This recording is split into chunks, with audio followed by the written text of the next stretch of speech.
Do you ever do like, I heard this thing, David Goggins got me onto it. It's like an after action report, and it's like after a race. I started doing it at races, and it's like after a race, you just go through and make lists of things that you thought you did really well, and then things that you thought you did really bad, and you just go through that list and mark them off.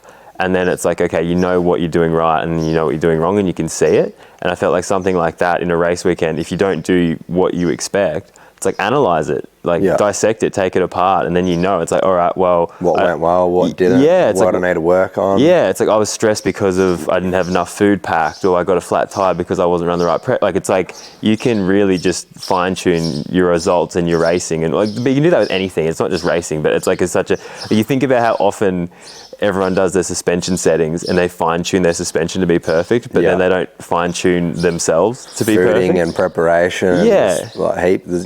Yeah, exactly. That'd definitely, I don't do it, but I should do a lot more of it. It's like you said, there's so many benefits that can come out of sort of just analysing stuff a little bit more. The closer you look, the more different things you'll work out. Yeah. Like you said, we focus so hard on the bikes, but not necessarily yourself and the preparation.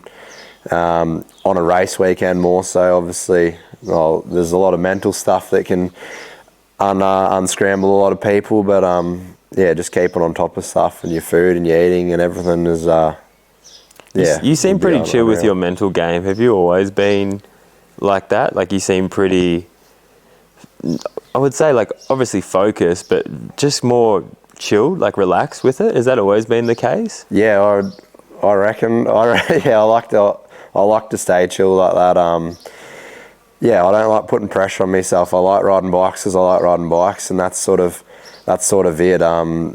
You go to the races now, and I'm a really competitive person, so I like that side of things more than necessarily winning. At the end of the day, you win a race and everyone's cheering you on more, and you don't I don't get as excited over a win as what I would during the day, battling back and forward with someone, going, oh, this is pretty sick. Like, there's a couple seconds between it, going back and forward, and that's where the pressure gets put on you, and you're sitting on the start line, obviously, and you're like, you know what you got to do, but so easily you can tuck the front end and lose a lot of time like that. And it's, although you can make it up if it comes right down to the last tests, like it has this year, and both the state titles and my nationals that come down to the last few sprints. So it's I finished both years or both series off as hard as the way I probably could.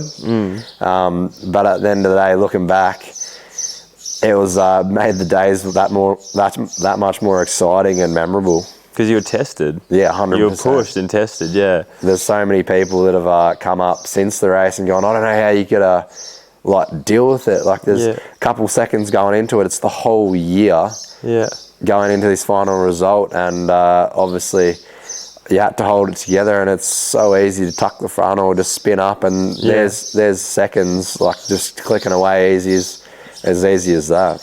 But that's literally why you want to do it. Yeah, 100%. Like, I read this thing the other day, and I keep thinking about it all the time, but it talks about how, like, achieving the goal won't give you fulfillment. It's like the obstacles you have to overcome to achieve that goal is what is going to give you true fulfillment. So, like, the struggle and the hardship and being that close and being a second within a whole year, all that stuff, well, that's exciting.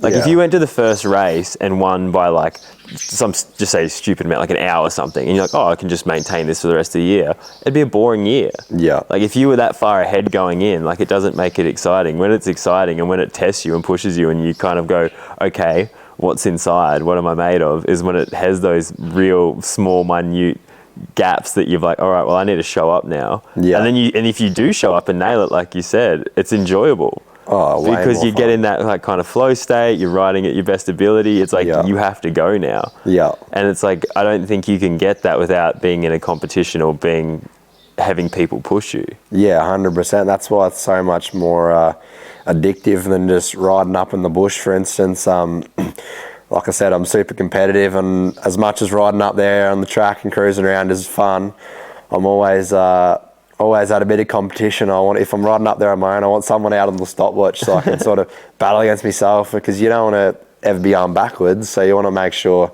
obviously, you're progressing, and that's sort of another thing as I've sort of developed into racing a lot more. yeah, I like always having a bit of friendly competition, whether it's if you go bush riding.